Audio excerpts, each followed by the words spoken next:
मेरे चैनल पर आपका स्वागत है।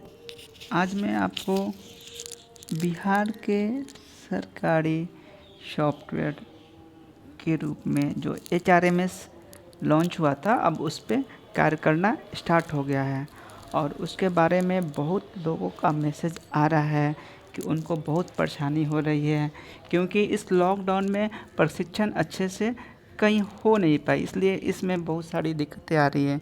चलिए अब बात करते हैं और बताते हैं फालतू के बात के छोड़ते हुए। ये रहा HRMS का होम स्क्रीन, जिसमें आता है लॉगिन और पासवर्ड करने के लिए। इसमें आप जो CFMS में जो आपका CFMS में लॉगिन आईडी है, CFMS में जो आपका लॉगिन आईडी है उसी को यूज़र आईडी में डालना है, ठीक है। और इसके पास पासवर्ड नहीं है, वो बाय OTP करके वो इसमें ओपन करेगा, ठीक है। ओपन हो जाएगा, बहुत ही अच्छी तरह हो जाएगा।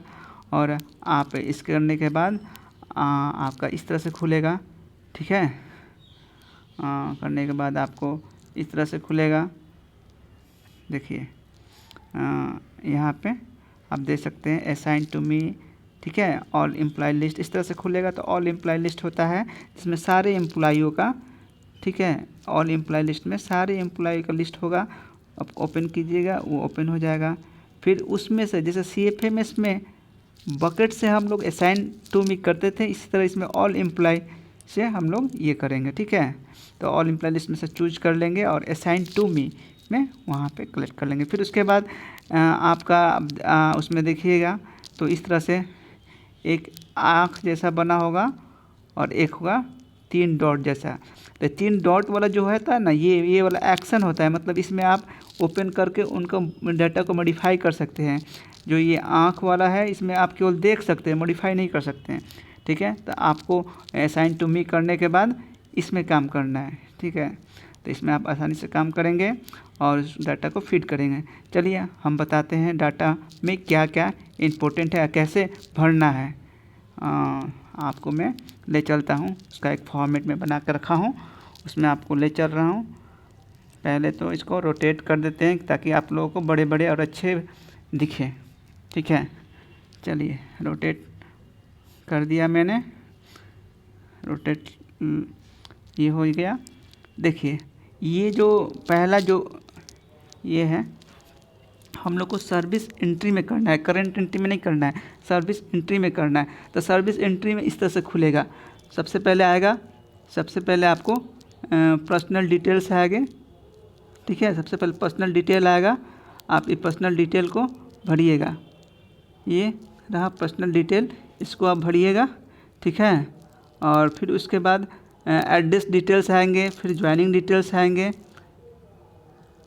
फिर उसके बाद एड्रेस डिटेल्स, फिर उसके बाद ये एड्रेस डिटेल्स आएंगे, फिर ज्वाइनिंग डिटेल्स, फिर क्वालिफ़िकेशन डिपार्टमेंट एग्ज़ाम, ठीक है। Qualification departmental exam and training, फिर उसके बाद कन्फर्मेशन, ठीक है। Confirmation, verification, pay fixation, regular irregular service period. इस तरह से जितने भी डाटा फीड है ये बारी से जो इंक्रीमेंट, प्रमोशन, टैबलेट, ये हर अलग अलग टैब में रहेंगे, इसको आपको भरना है। चलिए आपको मैं पर्सनल डिटेल्स में दिखाता हूँ, ठीक है। पर्सनल डिटेल्स में क्या क्या भरना है, ठीक है। ये पर्सनल डिटेल्स की बात करें, इसमें क्या क्या भरना है, कैसे भरना है, मैं बता रहा हूँ, ठीक है। चलिए देखते हैं पर्सनल डिटेल्स का। ये रहा कॉलम। पर्सनल डिटेल्स में आपका ये फॉर्मेट रहेगा और इसमें आपको अधिकांश चीज़ जो है आपको भरा रहेगा, ठीक है। अधिकांश चीज़ जो है आपको भरा रहेगा। बस आपको क्या करना है, उसमें देखना है पर्सनल डिटेल्स में कि सही है या नहीं है। जितना भी है CFMS से, वहाँ से जो भी है डेटा जो इसमें ला दिया गया, ट्रांसफ़र कर दिया गया, सारा डेटा रहेगा। वही डेटा नहीं रहेगा जो CFMS में नहीं होगा। अब जैसे कि ब्लड ग्रुप है, ठीक है, ये ब्लड ग्रुप है, ये आपको भरना पड़ेगा।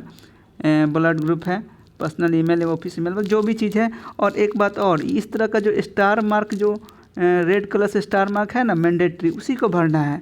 तो सबसे पहले हम लोग स्टार मार्क ही भरेंगे क्योंकि वही ज़रूरी है, ठीक है। उसको आप भरिए, आप भर के देखिए और क्या क्या कॉलम आता है मैं दिखा रहा हूँ। ये रहा करेंट एम्प्लॉय, ऑफिस डिटेल्स भरना है। ऑफिस डिटेल भी यहाँ से आप देख सकते हैं, सारा चीज़ आ जाएगा। ठीक है, अब चलिए नेक्स्ट चलते हैं। आपको एड्रेस डिटेल्स आएगा, एड्रेस डिटेल्स भी इसी तरह भरिए। अब भर कर सेव करते जाइए। देखिए सेव में यहाँ पे इसमें नया ऑप्शन क्या है कि पहले हम लोग सेव करते थे, इसमें है कि ऐड रिकॉर्ड। ये ऐड रिकॉर्ड करते ही ये ऑटोमेटिक सेव हो जाता है। ठीक है, तो आप यहाँ से ऐड रिकॉर्ड करते जाएंगे, जो भी डाटा भरेंगे उसको ऐड रिकॉर्ड करते करते सब भरेंगे और ऐड रिकॉर्ड करेंगे। ठीक है, सेव हो जाएगा और फिर उसके बाद धीरे धीरे आगे बढ़ते रहना है। फिर ऐड क्वालिफ़िकेशन ऐड करना है। सर्विस बुक में जो क्वालिफ़िकेशन है उसको आप ऐड कर सकते हैं। और अगर कोई एम्प्लॉय सेल्फ डिक्लेरेशन फॉर्म भर के दिया हुआ है तो उसमें जो क्वालिफ़िकेशन दिया होगा डॉक्यूमेंट का भी डॉक्यूमेंट के साथ देता है, तो इसमें हायर क्वालिफ़िकेशन उसको भर सकते हैं। और भरते ही सारा चीज़ आसान है। देखिए qualification type, degree, course type, board of university course, ये सारी चीज़ बनता है। लेकिन हम तो कहेंगे कि जो मैंडेटरी है वही आप फिलहाल भरें, क्योंकि वही ज़रूरी है। और ये एक्वायरिंग स्टेटस, देखिए एक्वायरिंग स्टेटस में एजुकेशन एट ज्वाइनिंग। ठीक है, ज्वाइनिंग टाइम में क्या था, यहाँ से आप टैब से चेंज भी कर सकते हैं। ठीक है, कि वो ज्वाइनिंग के पहले जो था क्या एजुकेशन था, अब बाद में था वो क्या एजुकेशन था, यहाँ से आप चेंज कर सकते हैं। ठीक है, चलिए आगे बढ़ते हैं। देखिए अब आता है डिपार्टमेंटल एग्ज़ाम। ठीक है, इसी में एजुकेशन में ही डिपार्टमेंटल एग्ज़ाम आएगा, जिसमें आप यहाँ से डिपार्टमेंटल एग्ज़ाम में हिंदी, ठीक है, हिंदी ड्राफ्टिंग, नोटिंग ड्राफ्टिंग का जो होता है, नोटिंग ड्राफ्टिंग का यहाँ से भर सकते हैं। हिंदी का नेम ऑफ एग्ज़ाम भर सकते हैं। पासिंग डेट, जब वो पास हुआ, जब एग्ज़ाम दिया, सम्मिलित हुआ, उसी को पासिंग डेट में हम ले लेंगे। फिर ऑर्डर नंबर, उसका ऑर्डर नंबर क्या था रजिस्टर विभाग का, फिर ऑर्डर डेट, फिर ऑर्डर अथॉरिटी किन के द्वारा वो निकला लेटर, तो यहाँ से हम लोग दे सकते हैं। ठीक है, इफ़ेक्टिव डेट, कौन डेट से इफ़ेक्टिव होगा, ये सारा चीज़ हम लोग भर सकते हैं। और इसमें एग्ज़ाम, हिंदी का एग्ज़ाम का आपको हो जाएगा तो आप ऐसे ऐड रिकॉर्ड कर देंगे और फिर इसी में कंप्यूटर का भी देंगे, फिर इसको सब डिटेल्स देते हुए फिर यहाँ से ऐड रिकॉर्ड कर देंगे। ठीक है, फिर उसी तरह अकाउंट का भी देंगे और इसमें ऐड रिकॉर्ड कर देंगे। ये तीनों आपका ऐड हो जाएगा। ठीक है, तो अब आगे चलते हैं। अब इस तरह से कॉलम आता है। देखिए ट्रेनिंग डिटेल्स है, ट्रेनिंग डिटेल्स में भी उसी तरह करना है। ट्रेनिंग डिटेल्स का भी आप training education type, training name, है ना, जितना मैंडेटरी है वही केवल भरिए। ठीक है, ज़्यादा कुछ भरने की ज़रूरत नहीं है और ज़्यादा टेंशन लेने की ज़रूरत नहीं है। ये जो मैंडेटरी है उसी को आप भरिए। ठीक है, और वही चीज़ भरिए जो सर्विस बुक में एंट्री है। ठीक है, चलिए अब आगे बढ़ते हैं। ये रहा, देखिए हम लोग क्या क्या भर लिए। क्वालिफिकेशन डिपार्टमेंट एग्जाम हो गया। Of confirmation service verification and pay fixation and regular irregular service book, ये जो इसकी बात कर रहे हैं, देखा ये वाला इसकी बात कर रहे हैं। ठीक है, कन्फर्मेशन भरना है। कन्फर्मेशन मतलब संपुष्टि, कब वो 3 साल बाद 2 साल बाद होता है, 3 साल जो भी हो वो भरेंगे। और सर्विस वेरिफिकेशन मतलब उनका सर्विस भुगतान पंजी के आधार पे सर्विस वेरिफिकेशन करना है। फिर उसके बाद पे फिक्सेशन, जो उनका वेतन निर्धारण किया गया है वो करना है। ठीक है, रेगुलर या इरेगुलर है तो वो भी भर देना है। तो देखिए यहाँ पे ये हो गया ऑर्डर। ठीक है, कन्फर्मेशन डिटेल्स, किस तारीख के से, किस ऑर्डर नंबर से और किस तारीख से उनका सेवा संपुष्ट की जाती है, ये भरना है। और ऑर्डर अथॉरिटी यहाँ पे आप कर सकते हैं। ठीक है, ऑर्डर अथॉरिटी में मतलब किन के द्वारा वो निकला। ठीक है, देखिए service verification as a payroll. अब देखिए भुगतान पंजी के आधार पर हम लोग जो लिखते हैं, इनका सेवा सत्यापन किया गया, तो यहाँ पे लिखना है किस डेट से। ठीक है, फ्रॉम डेट टू डेट, मतलब किस डेट से किस डेट तक किस ऑफिस द्वारा वेरिफिकेशन किया गया और किस डेट में। तो डेट तो लिखा नहीं रहता है, लेकिन जो हम लोग वेरिफिकेशन करवाते हैं, जो पदाधिकारी का जिस डेट में साइन रहता है वही वेरिफिकेशन डेट यहाँ पे ऐड रिकॉर्ड कर देंगे। ठीक है, इसी तरह जितना भी वेरिफिकेशन हुआ हो, मतलब लगभग 20 साल के सर्विस में 10 से 12 बार तो वेरिफिकेशन हुआ ही होगा, तो 12 बार इसको ऐड रिकॉर्ड करेंगे। ठीक है, और उसको वेरीफाई करेंगे। ठीक है, तो आगे बढ़ते हैं। चलिए फिर आगे बढ़ते हैं इसमें। और देखिए इसी तरह आ गया पे फिक्सेशन। ये पे फिक्सेशन जैसे वेतन निर्धारण हुआ, 5वां वेतन, 6ठा वेतन, 7वां वेतन, जो भी है तो उसको लिखना है। देखिए ऑर्डर नंबर लिखना है, किस ऑर्डर से फिक्सेशन हुआ, फिर ऑर्डर डेट लिखना है, फिर ऑर्डर इशू अथॉरिटी लिखना है, ऑर्डर अथॉरिटी। पे रिवीजन में इसमें लिखना है कि किन से पे रिवीजन 4th में हुआ है, पे रिवीजन में 5th में हुआ है कि 6th पे में हुआ है, यहाँ से हम लोग ये भरेंगे। ठीक है। और देखिए पे स्केल किस स्केल में हुआ है, मतलब 4th पे रिवीजन में किस पे स्केल में है, यहाँ पे ये लिखेंगे। ठीक है। फिर पे स्केल चूज करने के बाद बेसिक पे, ठीक है, बेसिक पे आफ्टर फिक्सेशन के बाद बेसिक पे कितना होगा वो लिखना है।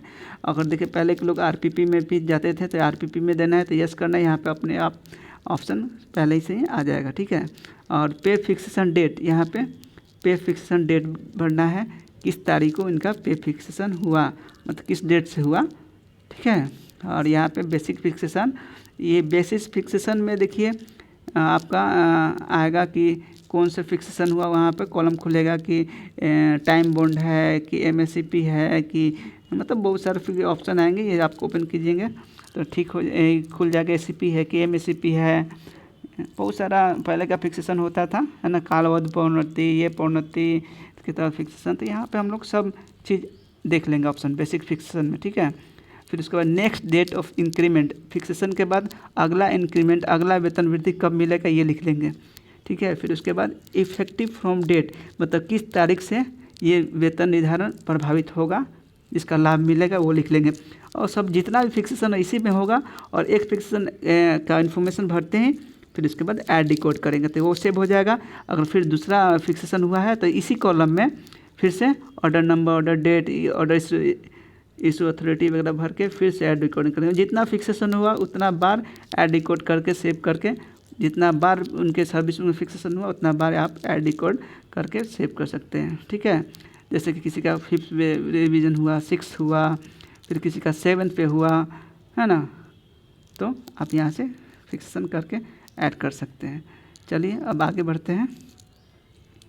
देखिए रेगुलर और इरेगुलर, रेगुलर और इरेगुलर ये होता है, मान लीजिए किसी का कोई हड़ताल में चल गया है, उसका वेतन अभी तक नहीं मिला, तो अगर सर्विस बुक में मेंशन है तो यहाँ पे इरेगुलर के श्रेणी में आ जाएगा।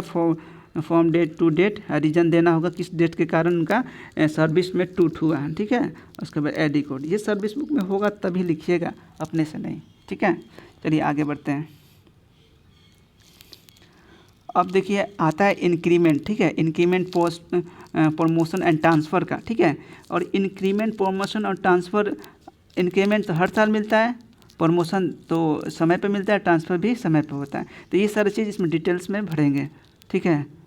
तो देखिए पहले इंक्रीमेंट को हर साल कैसे भरते हैं। इंक्रीमेंट के लिए यहाँ पे इंक्रीमेंट डेट, किस तारीख के इंक्रीमेंट मतलब डेट भरना है। इंक्रीमेंट ऑर्डर नंबर, कहीं कहीं ऑर्डर नंबर निकलता है, ऑर्डर डेट, तो ये सब मैंडेटरी नहीं है, तो केवल इंक्रीमेंट डेट एंड बेसिक पे, इंक्रीमेंट मिलने के बाद कितना मिला वो लिखना है और ऐड डिकोड करना है। और ऐसे मान लीजिए 20 साल का सर्विस में 20 साल इंक्रीमेंट है तो 20 साल का वो एंट्री होगा और यहाँ पे ऐड डिकोड कर दिया जाएगा। ठीक है।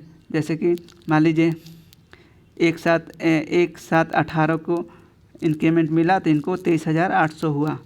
ठीक है। 23,800 हुआ तो आप उसको यहाँ पे इंक्रीमेंट डेट लिखेंगे और बेसिक पे में 23,800 लिखेंगे ऐड डिकोड के। फिर उसके बाद आगे बढ़ते जाइए, आगे बढ़ते जाइए, मतलब ये सर्विस बुक में से ही लिखना है देखकर, ये नहीं कि अपने से जोड़ कर लिखना है। अगर सर्विस बुक में इंक्रीमेंट नहीं मिला है या इंक्रीमेंट छोड़कर मिला है तो वो उस वैसे ही एंट्री करेंगे। ठीक है। तो चलिए आगे बढ़ते हैं। अब देखिए प्रमोशन डेट, प्रमोशन जो किसी को मिलता है तो इसमें मेंशन होगा, जो सर्विस बुक में आप मेंशन होगा। ठीक है।